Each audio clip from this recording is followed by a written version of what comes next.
जरूरी मेरा नाम अपनी जबान पर लाए।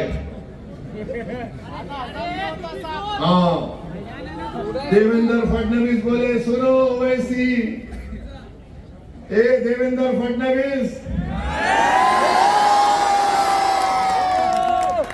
याद रखो, तुम मेरी जबान का मुकाबला नहीं कर सकते ना। अगर तुम मोदी अमित शाह भी बैठ गए तो मेरी जबान का मुकाबला नहीं कर सकते।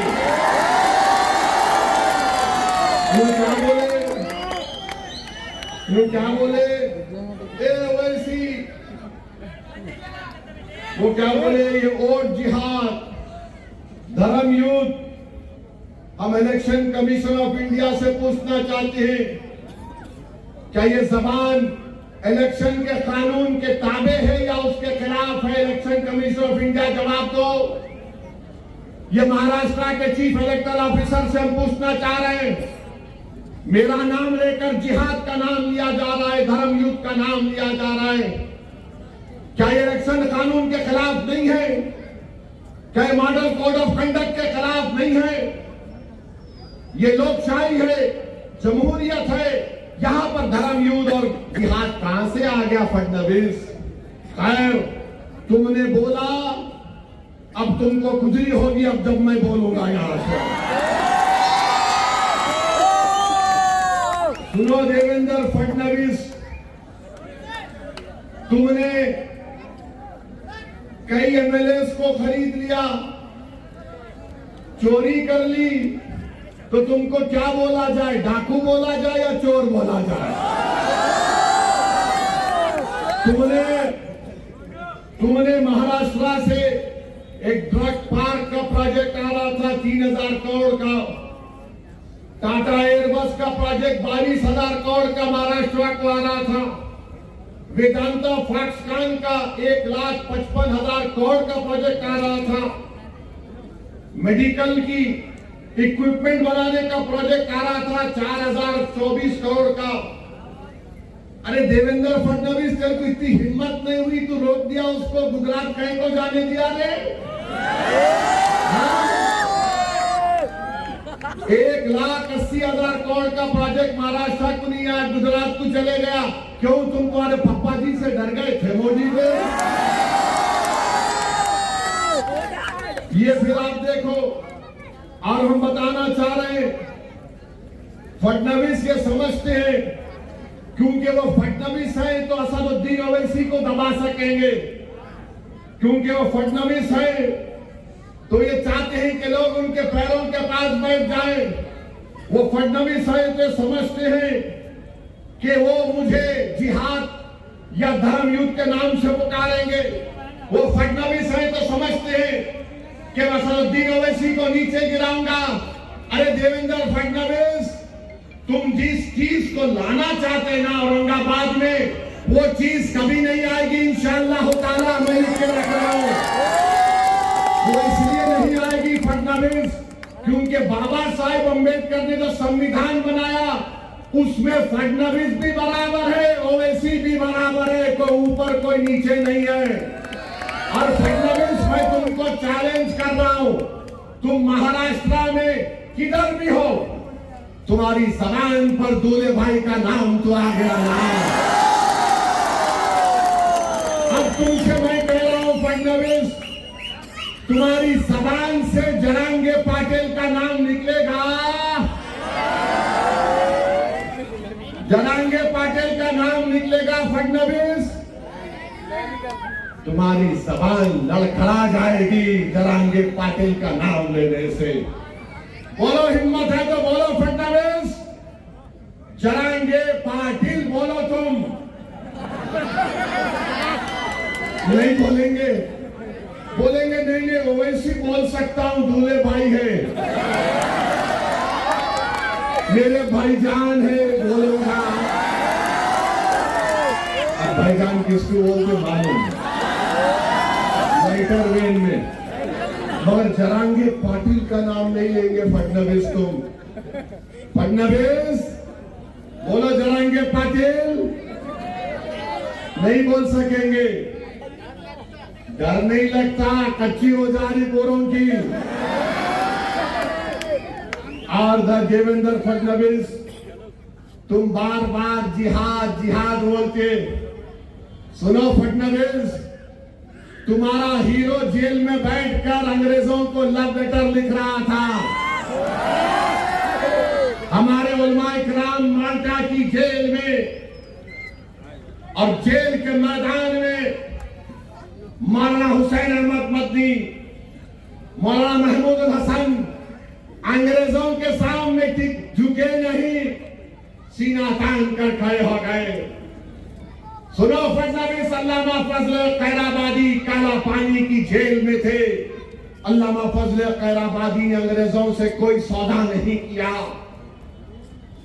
सुनो फडणवीस, 1820 के बाद इस मुल्क की आजादी की लड़ाई में सबसे पहला फतवा किसने दिया? हमारे मदरसों के जिम्मेदारों ने दिया, जिहाद का फतवा दिया। फडणवीस, जब तुम्हारे बुजुर्ग नहीं थे, अंग्रेजों से लड़ने का तरीका हमने देश को सिखाया। हमने बताया कैसे अंग्रेजों को भगाया जा सकता है। तारीख गवाह है कि दिल्ली की जामा मस्जिद से लेकर वो जो पंजाब का पाकिस्तान का बॉर्डर है मौजूदा, उन झाड़ों और पेड़ों पर हमारे उलमाए किराम की लाशें फकर से लटक रही थी। वो लटक तो रही थी मगर पुकार पुकार कर पैगाम दे रही थी तुम जैसे फडणवीस लोगों को कि देखो, इस देश से हमने मोहब्बत की और इस देश को आजाद कराने के लिए हमने अपना सब कुछ कुर्बान कर दिया। आज फडणवीस बोलते जिहाद। फडणवीस, तुमको जिहाद, फडणवीस क्या बोले? और जिहाद। अभी लैंड जिहाद हो गया, लव जिहाद हो गया, एग्जाम जिहाद हो गया। अब फडणवीस आरएसएस बीजेपी बोल रही और जिहाद। यानी धूलिया में मालेगांव सेंट्रल की सीट से बीजेपी के उम्मीदवार को वोट नहीं मिला तो फडणवीस बोल रहे और जिहाद। हमको सेंट्रल मालेगांव से वोट नहीं मिले, जहां तुम्हारे को वोट नहीं मिला वहां जिहाद हो गया।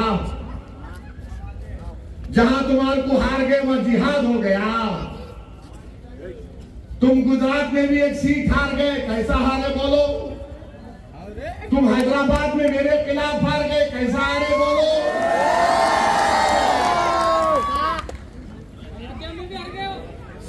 अयोध्या में भी हार गए। अम्मा, अब नहीं बोलता इससे आगे मैं। बोलो फडणवीस, कैसा हारे? मोदी की मेजॉरिटी कितनी कम हो गई? बहुत कम हो गई मोदी की। चाय अच्छी नहीं बना रहे, कुछ भी अच्छा नहीं बना रहे हो। अब बोलो, मगर मेरे भाई मालेगांव सेंट्रल की बात फडणवीस ने की। 1818 में अंग्रेजों और मराठाओं की जंग हुई थी, तीसरी जंग। मराठाओं की फौज में मुसलमान थे। कौन सी तारीख को? 1818। फडणवीस, तुम तारीख में वीक हो, तुम्हारे को नहीं मालूम, तुम हिस्ट्री नहीं जानते, आप कुछ भी नहीं जानता, छोड़ो। तो 1818 में अंग्रेजों के खिलाफ मराठाओं ने जंग की थी और उस जंग में मुसलमान थे। मुसलमान मालेगांव के किले पे खड़े हो गए और अंग्रेजों को से मुकाबला किया। उसमें 30 से ज्यादा सिपाही शहीद हो गए और अंग्रेजों को, उन मुसलमानों को जो मराठाओं की फौज में थे, 36 तोपों को इस्तेमाल करना पड़ा। 8000 गोले गिराए, 35,500 गन पाउडर इस्तेमाल करना पड़ा। फडणवीस, ये वो मुसलमान जो मराठाओं की फौज में मालेगांव के किले में खड़े हो गए थे और अंग्रेजों को मुकाबला किया। फडणवीस, तुम्हारे पूर्वज नहीं थे, ओवैसी के पूर्वज थे, थे। और फिर 1921 में मालेगांव में इनकलाबियों ने खिलाफत नाम कॉर्पोरेशन मूवमेंट के बाद मालेगांव के किले पे चढ़ गए, अंग्रेजों का झंडा हमने निकाला, फडणवीस तुम्हारा हीरो नहीं निकाला। हमारे बुजुर्गों ने झंडा निकाला, मालेगांव शहर को कब्जा कर लिया, और उसके बाद अंग्रेजों ने क्या किया? बोलो फडणवीस, मरने वालों में, शहीदों में तुम्हारा नाम था या ओवैसी के बाप दादा का नाम था? बोलो नाम क्या था? सुनो फडणवीस, शहीदों का नाम जिन्होंने 1921 में अंग्रेजों का झंडा निकालकर हिंदुस्तान के झंडे को लहराया, शहीदों में नाम सुलेमान शाह, इस्माइल अल्लाह रखा, शाहीन भिखारी, शाबान भिखारी, बुद्धू, फरीदास, अब्दुल गफ्फार, ये तमाम को फांसी पे लटका दिए फडणवीस। तुम्हारा हीरो अंग्रेजों को लव लेटर लिख रहा था, I love you, I love you. हम आई लव यू नहीं बोले अंग्रेजों को, हम बोले वी हेट यू, तुमको निकलना पड़ेगा भारत से। तुम आकर हमको जिहाद सिखाओगे फडणवीस? अरे तुम जिहाद का जे नहीं जानते तो हमको क्या पूछ रहे हो? और हमारे बुजुर्गों ने अब्दुल्ला खलीफा, मोहम्मद हुसैन, इन लोगों को भी जेल में अंग्रेजों ने मार मार कर शहीद कर दिया। तो मेरे अजीज दोस्तों और बुजुर्गों, आज 20 नवंबर के दिन भी आपको फैसला करना है, या बुज़दिली या बहादुरी का मुजाहरा करना पड़ेगा। आप बुज़दिली का मुजाहरा करेंगे या बहादुरी का मुजाहरा करेंगे? बताओ, सोच कर हाथ उठाओ। क्योंकि मालेगांव में जो शहीद अंग्रेजों का झंडा उतारे थे, सुलेमान शाह, इस्माइल अल्लाह रखा, शाबान भिखारी, बुद्धू फरीद, अब्दुल गफ्फार की रूहें पुकार पुकार कर कह रही, अगर अल्लाह हमको सुनने की ताकत देगा, औरंगाबाद की सरजमीन पर बसने वालों, तुम क्या बहादुरी के मुजाहरे करोगे या बुज़दिली के मुजाहरे करोगे? बताओ, आप बहादुरी के मुजाहरे करेंगे या बुज़दिली के मुजाहरे करेंगे? आपको बताना पड़ेगा। आप उम्मीद पर फैसला करेंगे या खौफ पर फैसला करेंगे? बताओ, आप उम्मीद पर फैसला करेंगे, आप बहादुरी को अपनाएंगे? तो फिर आप बताइए, आज 20 नवंबर के दिन आप 1 घंटे की कुर्बानी देंगे या अपने मुस्तकबिल को आप तकालीफ में गुजारेंगे?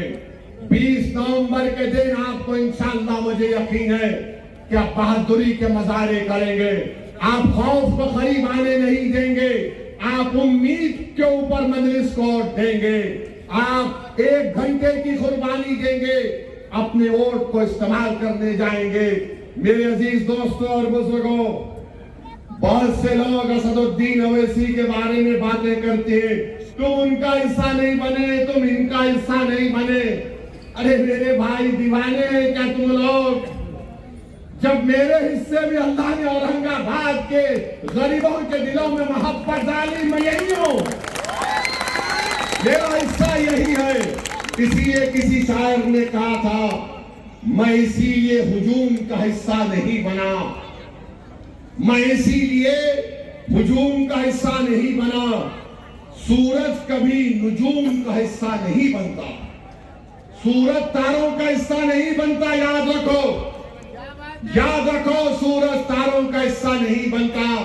और औरंगाबाद के उन गयूर नौजवानों को पैगाम दे रहा हूं कि शायर ने अच्छा कहा था कि देख जिंदा से परे रंगे चमन जोश बहार, देख जिंदा से परे रंगे चमन ने जोश बहार, रक्स करना है तो फिर पांव की जंजीरों को ना देख नौजवान। तुमको नौजवानों 20 नवंबर के दिन एक तारीख को रकम करना है। और आप जानते हैं कि ये जो यहाँ का ईस्ट का बीजेपी का एमएलए है, इन्होंने क्या किए? कोई काम किए इन्होंने? कहीं पर मैं दौरे कर रहा हूं, डेवलपमेंट क्या हुआ? आप जानते हैं कि औरंगाबाद में पीने के पानी की लाइन का टंकी है और उस टंकी का काम करवाना था, उसकी लाइफ खत्म हो चुकी है। इम्तियाज जलील के जमाने में उस टांकी के ताल्लुक से पानी की टांकी को सही बनाना है, वो जमीन अलॉट नहीं करते। अरे तुम एमएलए हो ईस्ट के, तुम नजरअंदाज करते हो इलाकों को, इसलिए नजरअंदाज करते हो कि फडणवीस ने कह दिया होगा अरे नहीं नहीं यहां मत जाओ, यहां पर जिहादी रहती है, तुम कोई डेवलपमेंट का काम नहीं करवाते। ये कौन सा तुम्हारा राज है शिंदे, ये कौन सा तुम्हारा राज है फडणवीस कि 8 दिन में 1 मरतबा पानी आता है? तुमको शर्म नहीं आती? तुम सत्ता में बैठकर गरीबों को औरंगाबाद के तकलीफ पहुंचा रहे हो, कचरे के ढेर लगे हुए हैं, मोरियों का पानी बहता है, मगर तुमको फिक्र नहीं है। मगर तुम आकर क्या बोलते हो?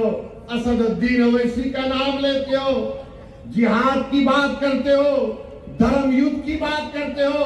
अरे देवेंद्र फडणवीस, तुमने औरंगाबाद को पानी नहीं पिलाया, तुम्हारे ईस्ट के एमएलए ने जबरदस्ती पूरी ताकत के साथ उन इलाकों में काम नहीं करवाया जहां से हय्याल सला हय्याल फला की सदाएं आती है।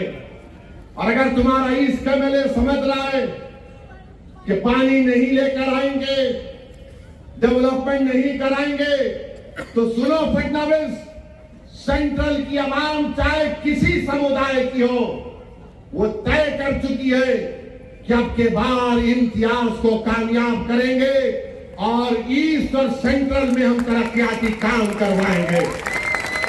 आज ईस्ट की आवाम से राय हिंदुस्तान से मैं अपील कर रहा हूं कि आपको एक इम्तियाज जलील जैसे फाल और हरकियाती एमएलए की जरूरत है, जो हर एक का काम करे, जो ये ना देखे कि ये कौन से मजहब का है, जो ये ना कहे कि धर्म युद्ध और जिहाद की बातें करे। काम इम्तियाज जलील ने किया बहैसियत एमपी। आप जानते हैं कि हमारे कॉर्पोरेटर्स ने भी काम किया। आजाद चौक पे डीपी रोड, आजाद चौक से रोशन गेट, एक बल्दिया का अस्पताल, अल्तमश कॉलोनी में कब्रिस्तान की दीवार, और आप जानते हैं कि इम्तियाज जलील ने आम खास ग्राउंड में फुटबॉल ग्राउंड बनाने की कोशिशें की। एक 100 करोड़ का रोड डेवलपमेंट फंड लेकर आए, हॉस्पिटल में 400 बेड का हॉस्पिटल वैकेंसीज को पूर्ण किया। और फिर इम्तियाज जलील ने एमपी के तौर पर औरंगाबाद के एयरपोर्ट को डेवलप किया, जहां पर 2 फ्लाइट आती थी, अब हैदराबाद, अहमदाबाद, दिल्ली, मुंबई से फ्लाइटें आ रही है। औरंगाबाद से शिरडी की 4 लेन की लाइन इम्तियाज जलील ने मंजूर करवाई थी। और फिर एक under bridge Shivaji Nagar railway gate के पास, उसको पब्लिक की नुमाइंदगी पर इम्तियाज जलील ने मंजूर करवाया। ये बीजेपी से कुछ नहीं होता, मोदी से कुछ नहीं होता, ये सिर्फ हिंदू मुस्लिम, हिंदू मुस्लिम, हिंदू मुस्लिम, बस यही बोलेंगे। इन्हें जिहादी, उन्हें फुला, उन्हें ऐसा, इन्हें वैसा। अरे इलेक्शन हो रहा है, धर्म युद्ध कहां से आ गया मोदी जी? अब मोदी बोल रहे एक है तो सेफ है। अरे 10 साल से तुम्हारी सरकार है, सेफ नहीं है क्या हम? तू बोलो मोदी, भाइयों बहनों, एक है तो सेफ है। अब आप मेरे को बताइए, ये एक का मतलब क्या है? हम अनेक हैं भारत में। मराठा समाज का कल्चर अलग, दलित समाज का कल्चर अलग, हमारे बैकवर्ड क्लास के भाई बहनों का कल्चर अलग, मुसलमानों में कई ऐसे कबीले हैं उनका कल्चर अलग, ईसाई है, सिख है, क्या क्या इस देश में नहीं है। मगर मोदी बोले नहीं, एक ही हो ना, one size fits all. Modi ji, आपका जो शर्ट का साइज है औरंगाबाद के बच्चे के लिए बहुत बड़ा हो जाता है, ये नहीं होता ना। मगर मेरे भाई, ये लोग इस मुल्क की डाइवर्सिटी को खत्म करना चाहते हैं, ये महाराष्ट्र की खूबसूरती को खत्म करना चाहते हैं। मेरी आपसे अदबन गुजारिश है, औरंगाबाद सेंट्रल के आवाम से मेरी हाथ जोड़कर अपील है कि जिसने आपके लिए कोई काम नहीं किया आप उसका साथ मत दीजिए। मराठाओं को धोखा दिया गया, रिजर्वेशन के नाम पर रिजर्वेशन नहीं दिया गया। हमारे करबला में मजलूमों को, जालिमों ने मजलूमों को दबाया था। तो मेरे अजीज दोस्तों और बुजुर्गों, मैं आपको बता रहा था कि 20 तारीख के दिन आपको और हमको मिलकर अपनी पूरी ताकत और इत्तेहाद के साथ अपने पार्टी के उम्मीदवारों को कामयाब और कामरान करना है। ये जितने भी खड़े हैं ना, ये मिठाई बांट रहे हैं, मिठाई खा लो दबा के, छोड़ना नहीं। खाना खा के बोलना है एमआईएम जिंदाबाद। जितना दे ले लो, हम नहीं छोड़ना। ले लो, मिठाई खाओ, नान खलिया खाओ। होटल पे जाके मैं देखा नान खलिया की पीली रोटी को निचोड़ के डुबा के उसमें खूब बना के आके बोलना पतंग की ओर पड़ने वाला है, पतंग की ओर पड़ेगा इंशाअल्लाह ताला। डरने और घबराने की जरूरत नहीं है आपको। आप तमाम से बुजुर्गों से, माँ और बहनों से अपील है कि 20 तारीख के दिन औरंगाबाद सेंट्रल में, औरंगाबाद ईस्ट में क्या उड़ेगी?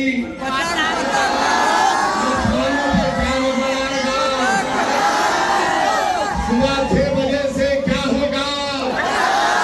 शाम में 6 बजे तक क्या होगा?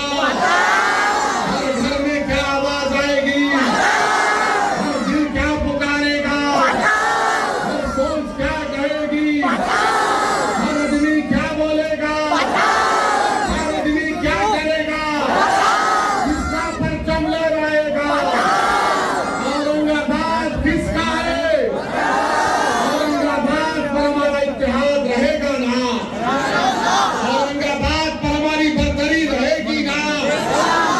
आप मुझे अकेला तो छोड़ दिए पार्लियामेंट में, मगर महाराष्ट्र के असेंबली में इम्तियाज जलील को और नासिर सिद्दीकी को भिजाएंगे ना? महाराष्ट्र की विधानसभा में अपने इन लोगों को भिजाएंगे ना? आप उम्मीद पर वोट देंगे, आप खौफ की बुनियाद पर वोट नहीं देंगे। आपसे मैं फिर से अपील कर रहा हूं कि मजलिस आपकी पार्टी है, मजलिस को कामयाब करिए। फडणवीस का जवाब देंगे ना? जिहाद बोल रहे, धर्म युद्ध बोल रहे। फडणवीस, तुम ख्वाब देख रहे मुख्यमंत्री का, इंशाअल्लाह ताला तेरे ख्वाबों पर मिट्टी पड़ेगी। तेरे ख्वाब चूर हो जाएंगे। लोग बोल रहे वो लाडली में भी कुछ पैसे आए, अरे लो ना, मैं तुम्हारा लाडला हूँ। I love you, you love me. दोनों की मोहब्बत में कुछ नहीं आ रहा। 1500 दिए, 15,000 भी दिए, क्या दिए? साथ देने वाला अल्लाह है। ले लो, मगर वोट पड़ेगा तो सिर्फ कदम के बदल कर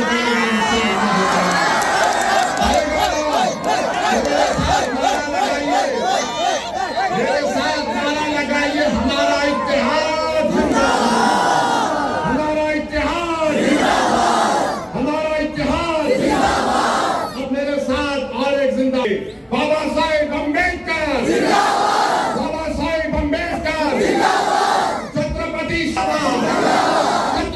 शिवाजी जिंदाबाद, मुजाहिदीन आजादी जिंदाबाद, मुजाहिदीन आजादी जिंदाबाद।